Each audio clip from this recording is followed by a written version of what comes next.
A grieving widower begins to notice fresh flowers on his wife's grave on a daily basis and discovers they were left by a young woman he'd never met or seen before.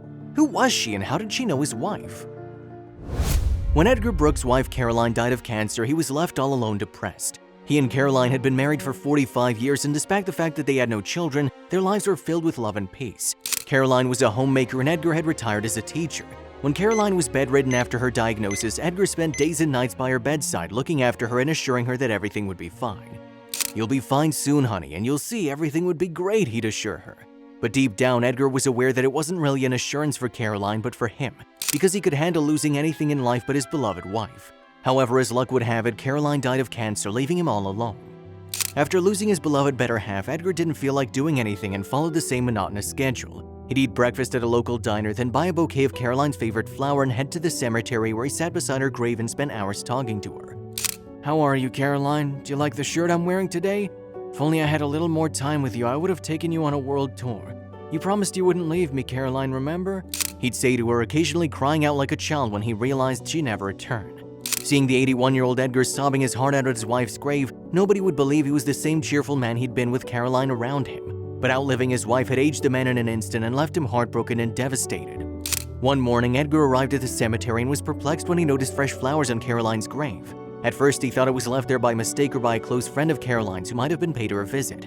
But when he returned the next day, there was a new batch of fresh flowers there, as well as the next day and the day after that. At this point, Edgar was curious as to who brought them there. He asked the cemetery caretaker if he knew anything about it, but he answered he had no clue. Edgar stood by his wife's grave baffled, staring at the flowers and looking around, but nobody appeared in close sight. Who is this person who's been leaving flowers every day?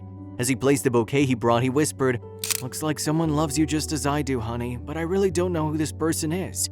Whoever it is, I'd love to meet and thank her for honoring you with flowers every day."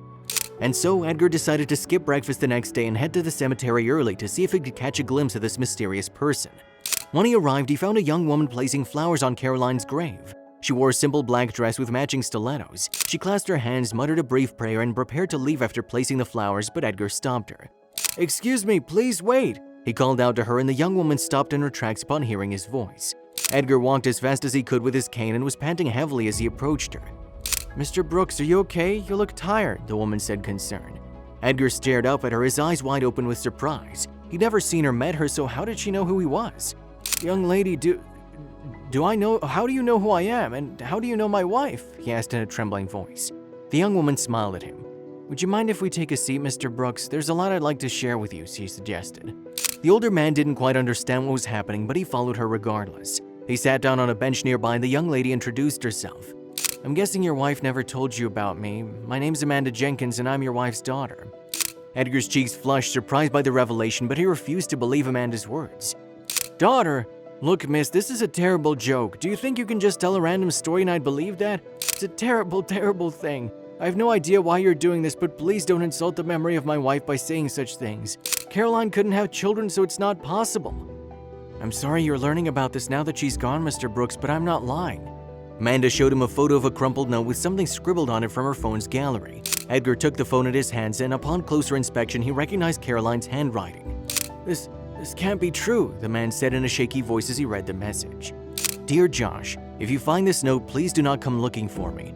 I'm sorry I wasn't a good mother or partner. Please shower our child with love and raise her with affection. With love, Caroline." "I too had no idea," Amanda went on. "Dad only recently told me the truth after I found this crumpled note in one of his old diaries. He and Caroline dated a long while back and then she found out she was pregnant with me. Dad wasn't wealthy and Caroline's parents were opposed to their relationship, so she had little choice but to abandon me after birth and hand me over to my father. He married my mother and they raised me with affection, but when I found out about Caroline, I wanted to meet her, so I started looking for her on Facebook, and that's where I found her profile, but I was too late. But this, I really can't believe Caroline kept this from me. Doctor said she couldn't bear children because of complications. I don't know what to say. I think it was fate that planned it this way for us, Mr. Brooks. I found my biological mother after she was no longer alive, and you're learning about her past just now. Maybe she was afraid of losing you, which is why she never told you. My dad always says that we can do anything to protect our loved ones, and I think she did that too." Edgar's eyes welled up as he sat quietly ingesting everything he'd just heard. He reasoned Caroline kept the truth from him because she was worried he'd leave her since she couldn't have any children after Amanda. For a while, neither he nor Amanda spoke, then Edgar excused himself and slowly strolled back home. That day after meeting Amanda, Edgar's life took a new turn and changed for the better. He began to meet Amanda regularly and they would visit Caroline's grave together. Over time, they became good friends. Even though Caroline's absence still left a void in him, Edgar felt a sense of her younger self alive in the form of Amanda.